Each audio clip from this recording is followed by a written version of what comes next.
Hey guys, David Patrick Green, davidpatrickgreen.com, hackhollywood.com, actorpower.com. As you can see, the video series continues in beautiful Dominican Republic in Orchid Bay, near Cabrera, and near the airport of Samana, or Samana, whichever way you pronounce it. But today's topic is an interesting one considering I'm traveling right now, and the topic is, when is it time for you to move to Los Angeles?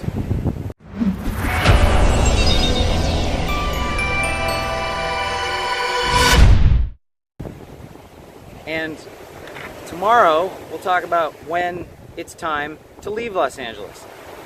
So there are so many different factors to consider when considering moving to Los Angeles. One of the reasons to move to Los Angeles is simply because you want to go there and see what it's like. And that was pretty much the reason I went, although originally I went to go to business school. But I had always wanted to go to California. It was my dream since I was a little kid. And we took family vacations when I was growing up in Toronto. We would always go to Florida, or we would go to, the Caribbean. And for some reason, I always knew I wanted to go to California. I just knew. It was something about the Beach Boys or something like that. But my parents never wanted to go, so when I finally was a grown-up and working and I decided to go to business school, I decided I'm going to go to Los Angeles, killed two birds with one stone. So that was my original intent. Now, that's also how I ended up probably getting into acting, because if I had gone to business school at Harvard or Berkeley or Case Western Reserve or Wharton or somewhere like that, I would have gotten into business, and if and when I got laid off like I did in consulting, my natural instinct probably wouldn't have been to start acting. So maybe if you really want to get into acting, it's a great place to be just because everybody does it, like everybody's an actor. But that's also a blessing and a curse because everybody's an actor, and it's a little bit embarrassing at times. So there's just the whole, if you want to go, go. As far as the work side of things goes, that's a little trickier question.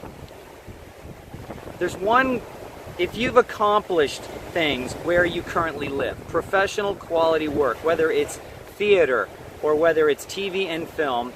Maybe you're in Australia, you're in London, you're in New York City. You're in a recognized marketplace. If you have accomplished something in that marketplace, it is probably marketable in Los Angeles, because it's almost like they just want what they can't have. So if you live somewhere else and you have demonstrated talent, then they will respond to you, especially if you approach them before you arrive. So here's what you do. If you're from out of town and you've accomplished something professionally, and I have done this many times, usually going the opposite way because I started my career in Los Angeles, but if you are living in New York, let's say, or London, or Sydney, Australia, you look up some agents ahead of time. You can look up some producers ahead of time, but they're probably not going to look at you right away if you're in a foreign country. But agents will consider you when you are out of the country and you tell them that you are coming, because they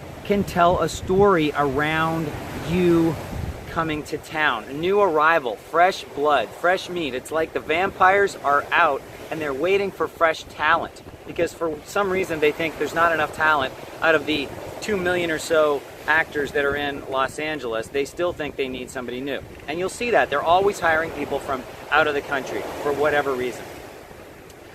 So you basically just look up some agents that you think would match what you have to offer, and you can tell who their clients are and what shows and what movies their clients have done, and see if it's a fit for you.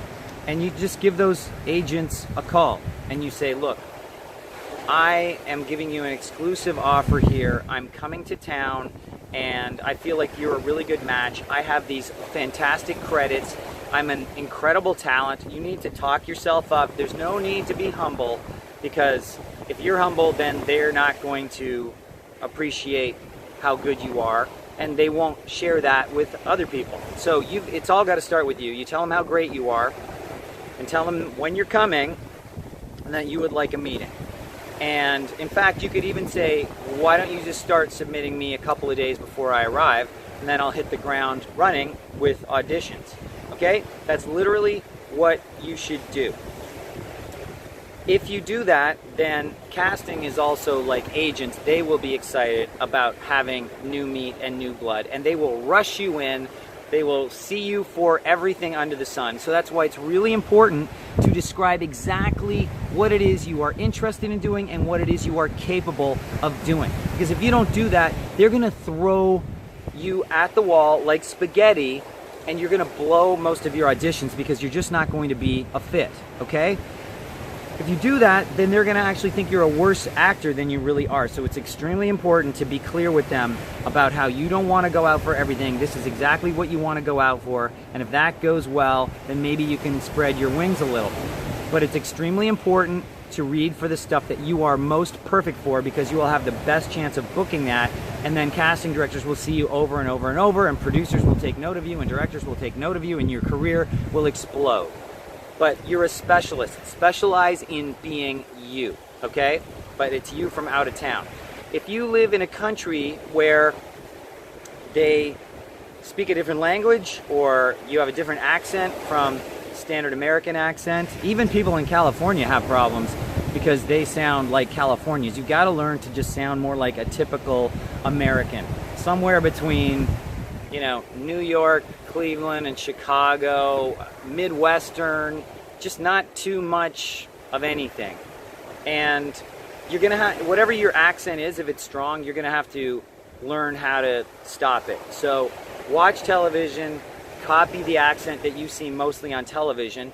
But if you have an accent like English, or not so much Australian, for some reason they don't seem to use that as much, but they actually use English people in American TV shows now because it's just more common with more immigrants, and it's more acceptable, and they think that if you have an accent that it brings a certain je ne sais quoi to certain roles.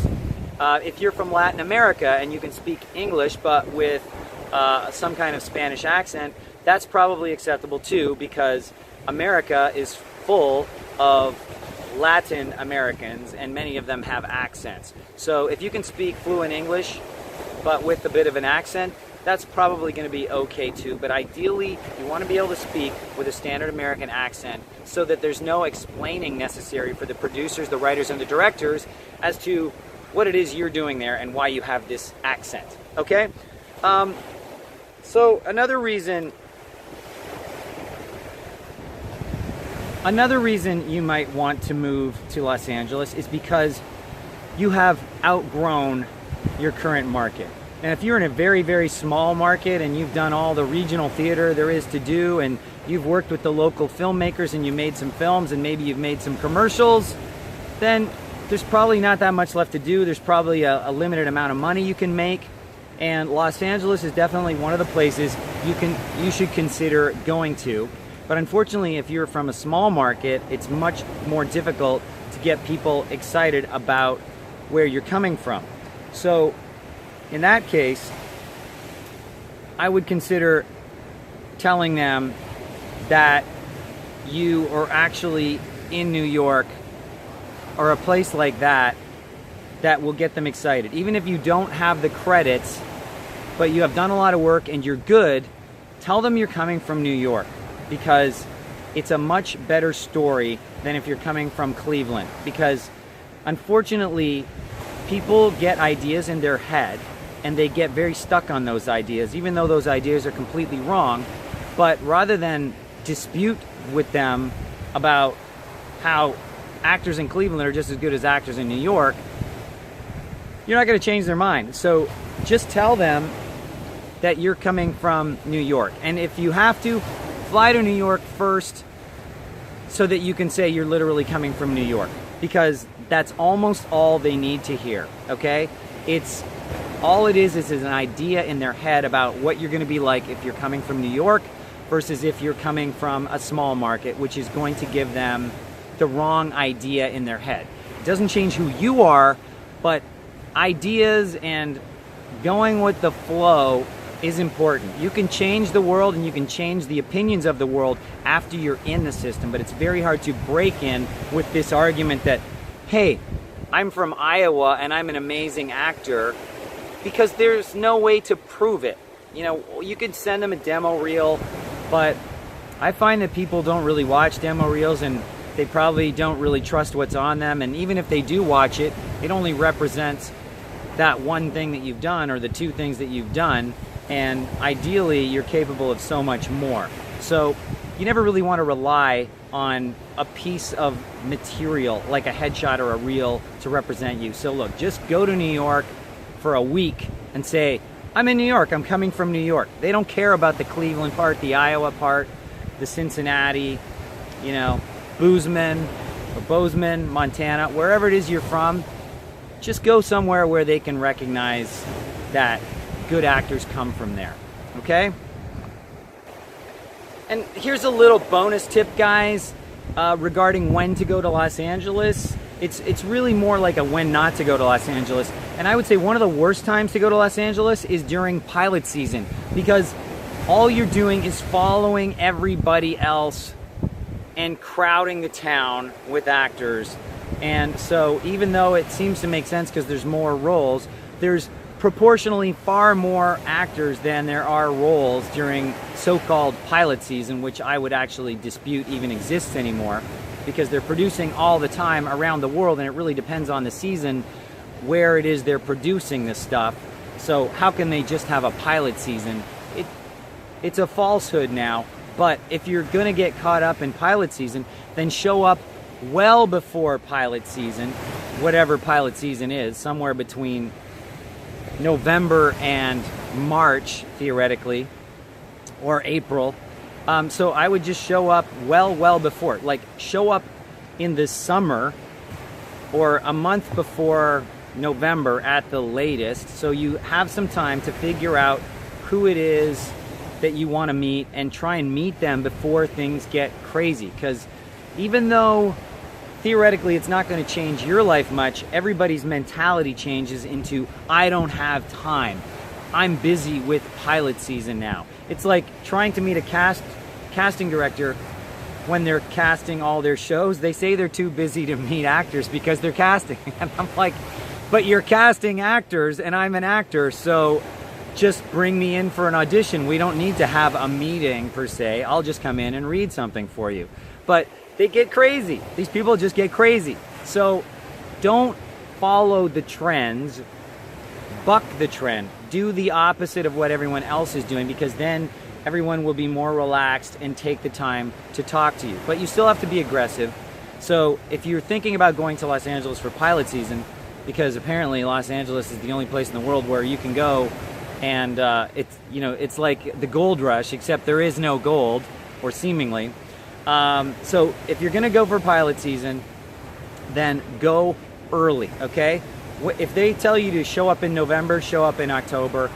Better yet, show up 6 months before that and forget pilot season and just settle in. If you're gonna move to Los Angeles for pilot season, then just move there, period, okay? Because if you put all of your eggs into that one basket and you fail, then what? Are you actually gonna leave, or then you're just gonna stay?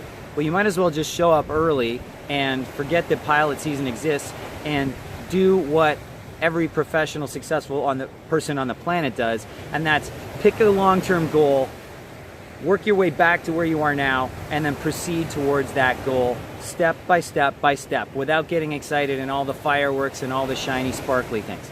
Okay, guys, so that covers some of the reasons why you might want to move to Los Angeles, what to say, how to maximize your chances, but really it's about giving them what they can't have now. So say, hey, I'm in New York, I'm in London, I've got some credits, but even if you don't have credits then, and you've gone to a really good acting school that everybody knows about, that's something they can get excited about.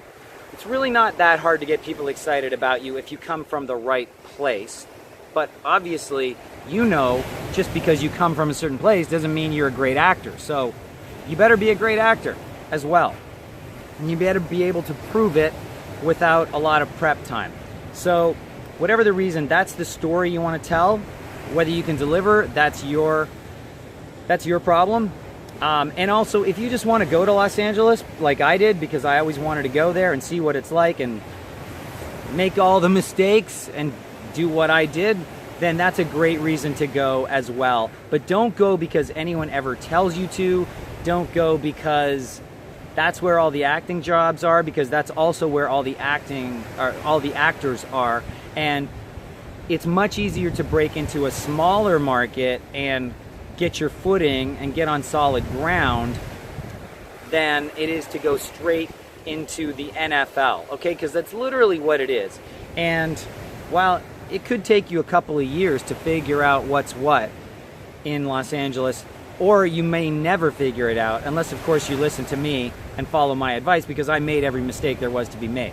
But those are some of the reasons. Really, it's just about if you've got something that they want, ideally credits on professional shows and movies. You've got an agent maybe that can introduce you, although that's not necessary, and often it can be a hindrance more than a help. But you've got something that they want, and if you don't have exactly what I'm talking about, figure out a way to paint a picture so that it sounds like something that they want, okay? Reality is perception, perception is reality. If they say they want people from New York, then make yourself from New York, okay? It's like fairy godmother. You want to be from New York? Boing, there, you're from New York. Are you any different? No. So really, it's no difference. It's just ideas people have in their heads.